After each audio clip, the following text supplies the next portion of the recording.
Are you hiking a lot but not seeing a lot of improvement in your speed or endurance?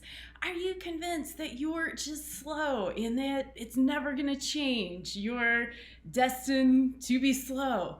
Before you give up and resign yourself to this fact, I want to share a game changing tip with you that I hope you'll try. So, for those who don't know me, hi, my name is Sarah. I'm a fitness coach that helps adventure lovers get in amazing shape for hiking, backpacking, and mountaineering trips. And this is a topic that's pretty close to my heart. If you feel like you're just destined to be slow and there's nothing you can do, I've been there with you. And it's actually as recently as last year, I was preparing for a marathon. I was out doing my long runs and I was just really much slower than I had been 10 years ago.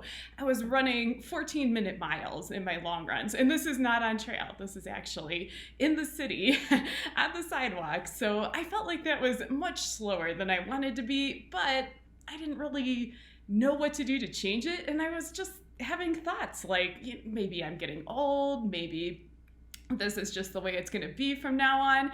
And then, something happened that changed all that in a minute. So I really want to share the one thing that made a difference for me, and I'm hoping it can help you as well. So here it is. Are you ready? To get faster, you really have to exercise just below your aerobic threshold at that intensity where you're just below your aerobic threshold. And you might have just said, Sarah, what the cheese balls is an aerobic threshold. Let me explain. I'm going to break it down for you. So first of all, what is your aerobic threshold? It's the exercise difficulty where your body switches from burning fat, mostly fat, to burning mostly sugar. And this happens at a certain intensity of exercise, a certain heart rate that's a little bit different for each person.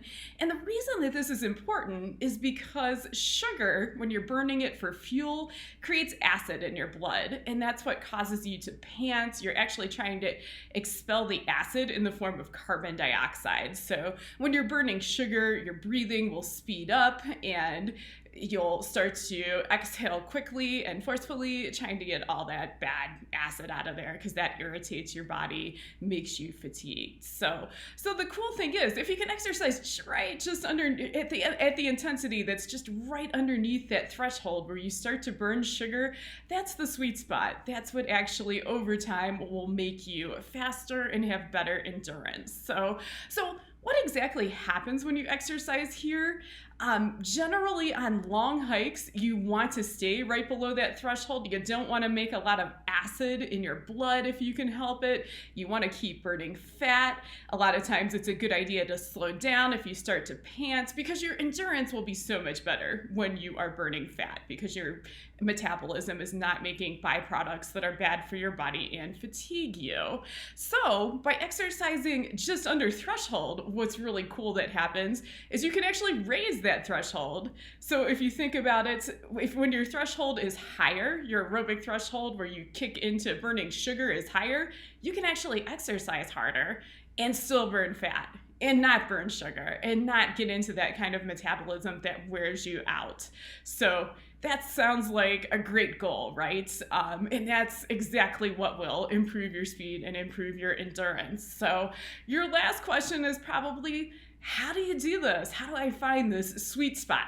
Let me give you a couple of tips. So a lot of times you can tell just by watching your breathing when you're kicking from aerobic metabolism over that threshold into anaerobic metabolism where you're burning sugar. Some things that you'll notice, you'll start to breathe a lot faster.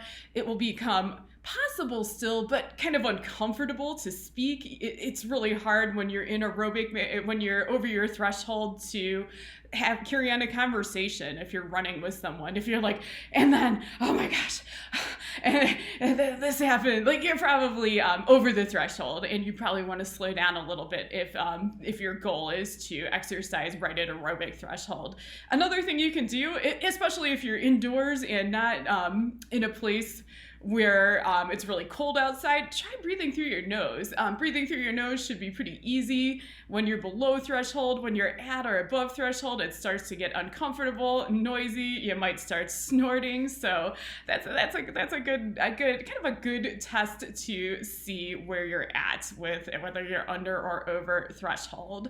Another thing you can do, you can often figure out the approximate heart rate that your threshold is at. You can do this with a heart rate monitor, doing a simple step test, just, watch what heart rate you're at whenever you are, after you're properly warmed up. Just check your monitor, watch the heart rate where you start to gasp, it becomes uncomfortable to speak, nose breathing becomes really noisy, and usually that heart rate will be pretty, if you exercise at that heart rate pretty consistently, you should be pretty close to your threshold. Note that it changes a bit from sport to sport. It might be different for running versus cross-country skiing. It also changes when you go up in altitude, so take with a grain of salt, but knowing that heart rate can actually just save you some mental energy of constantly having to check, am I at threshold? What's going on?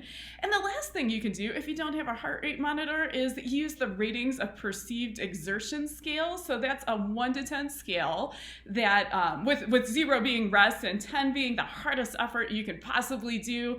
Your aerobic threshold is probably going to fall around a 5 or a 6 for most people. So if you just kind of check with yourself, hey, on a scale of 1 to 10, how hard am I working?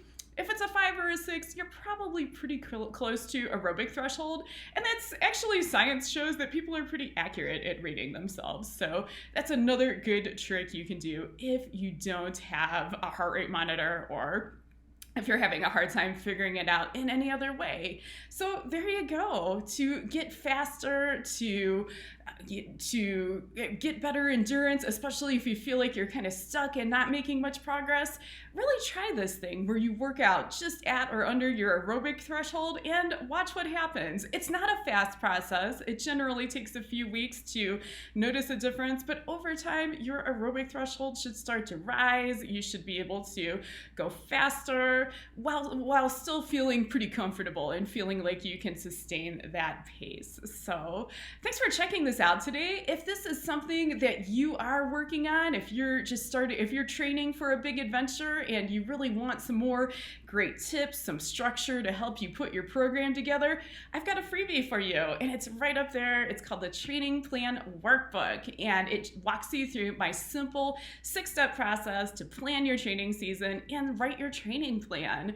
And it'll be a training plan that will get results, that's based in science, that's not just something you cobble together with all the info you're finding on the internet. This will really help you to get organized and to put together a system that works. So definitely check it out if that's something you're working on right now. And thank you so much for watching my video.